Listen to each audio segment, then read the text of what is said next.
जो लाभ आहे तो आपल्याला मिळणार नाही आहे। आता उदाहरण द्यायचं झालं तर पीएम किसान आहे, तर पीएम किसानचा जो लाभ आहे पुढील महिन्यापासून, तर जोपर्यंत आपण आयडी तयार करत नाही, हा फार्मर आयडी, तोपर्यंत आपल्याला त्याचा लाभ काही मिळणार नाहीये। तर काही जास्त आवश्यकता नाहीये हा आयडी तयार करण्यासाठी। सर्व ग्रामपंचायत स्तरावरती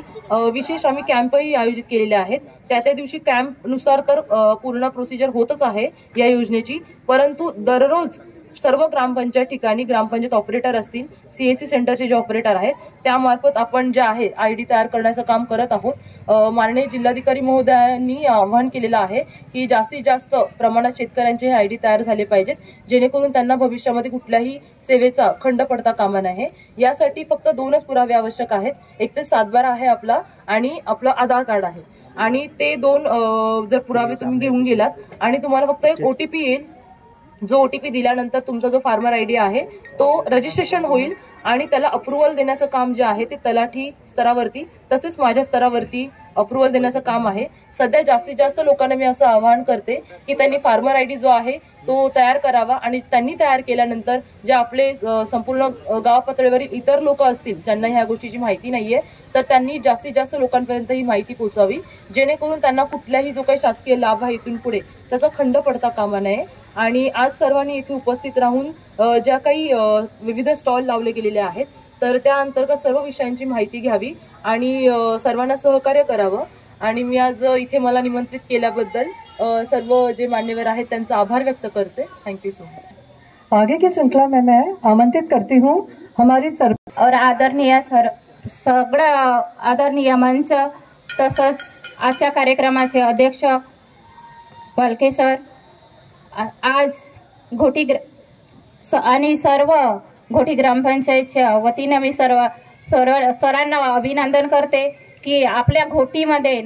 ग्राम न्यायालय आल्याबद्दल मी सर्व सरांना सुद्धा अभिनंदन करते। एवढे बोलूनच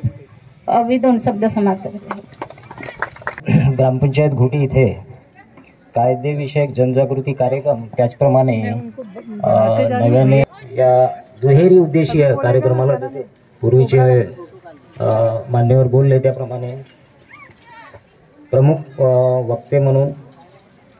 ॲडव्होकेट SP पिंचा,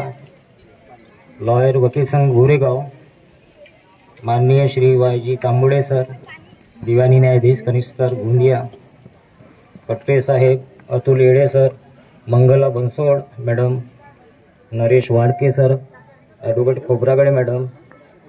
तहसीलदार मॅडम, ग्रामपंचायत घोटी येथील प्रथम नागरिक तसेच सरपंच मॅडम, त्याचप्रमाणे मंचावर उपस्थित असलेले सर्व मंडळी मान्यवर आणि या ठिकाणी उपस्थित असलेले आमचे सर्व ग्रामपंचायत अधिकारी मंडळी, त्याचप्रमाणे ग्रामपंचायत घोटी येथील सर्व सन्माननीय ग्रामस्थ मंडळी आणि आवर्जून मेहनत घेतलेले आमच्या पंचायत समिती कार्यालयाचे या ठिकाणी कृषी विभाग, त्याचप्रमाणे नरेगा विभाग, घरकुल, उमेद आणि विविध तालुका स्तरावरील विभागातील जे मंडळीने या ठिकाणी शासकीय विविध योजनांबाबत स्टॉलचे आयोजन केलेले आहे, सर्व या ठिकाणी उपस्थित मंडळी। आजचं विशेष कारण म्हणजे या ठिकाणी विधी सेवा शिबिर व शासकीय योजनांचा मेळावा हा उद्देश आहे येथील ग्राम न्यायालयाच्या उद्घाटनाचा, आणि त्या ग्राम न्यायालयाच्या